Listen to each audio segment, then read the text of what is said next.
নির্বাচনের আগেই দেশে ফিরবেন বিএনপির ভারপ্রাপ্ত চেয়ারম্যান জনাব তারেক রহমান। 2008 সালে 111 সরকারের আমলে সপরিবারে দেশ ছেড়ে যুক্তরাজ্যে অবস্থান করেন জনাব তারেক রহমান। তখন বিএনপির পক্ষ থেকে বলা হয়েছিল তারেক রহমান চিকিৎসার উদ্দেশ্যেই বিদেশে অবস্থান করছেন। তবে 2012 সালে ব্রিটেনে রাজনৈতিক আশ্রয় আবেদন করার এক বছরের মধ্যে ব্রিটেন সরকার আবেদন মঞ্জুর করার পর বিএনপির পক্ষ থেকে বিষয়টি স্বীকার করা হয়। 2008 সালে 29 ডিসেম্বর নবম জাতীয় সংসদ নির্বাচনে আওয়ামী লীগে ক্ষমতায় আসার পর থেকে 2024 সাল 5 আগস্টের আগ পর্যন্ত জনাব তারেক রহমানের নামে একাধিক মামলা দিয়ে সাজা দিয়েছে স্বৈরাচার শেখ হাসিনা। তবে 5 আগস্ট ছাত্র জনতার গণ অভ্যুত্থানের পর স্বৈরাচার শেখ হাসিনা বাংলাদেশ ছেড়ে ভারতে পালিয়ে যাওয়ার পর দেশটির অন্তর্বর্তীকালীন সরকার ডক্টর মোহাম্মদ ইউনূস বিভিন্ন মামলা থেকে তারেক রহমানকে অব্যাহতি প্রদান করেছেন। বর্তমানে তারেক রহমানের নামে কয়েকটি মামলা রয়েছে, আর বাকি মামলা এখন আর নেই। তারেক রহমান যে কোনো সময় দেশে ফিরতে পারেন। তবে কয়েকটি মামলা থাকার কারণে এবং বর্তমান বাংলাদেশের রাজনৈতিক পরিবেশে ভালো না হওয়ার কারণে এখনো দেশে ফেরেননি তারেক রহমান।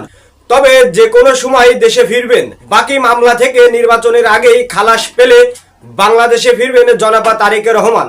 বিএনপির প্রাণ হচ্ছে জনাব তারেক রহমান। তারেক রহমান বিদেশে অবস্থান করার কারণে দলের মধ্যে বিভিন্ন বিশৃঙ্খলাও দেখা দিচ্ছে। তারেক রহমানের নির্দেশনা প্রথমে হয় বলে মানলেও বাস্তবে ঘটছে তার উল্টো।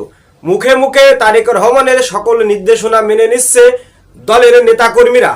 তবে কিছু নেতাকর্মীরা দলের বিরুদ্ধে যে যা খুশি তাই করছে, যেমন দুই পক্ষের মাঝে সংঘর্ষ, বিভিন্ন জায়গা চাঁদাবাজি, বিভিন্ন অভিযোগ উঠছে বিএনপির অঙ্গ সংগঠনের বিরুদ্ধে।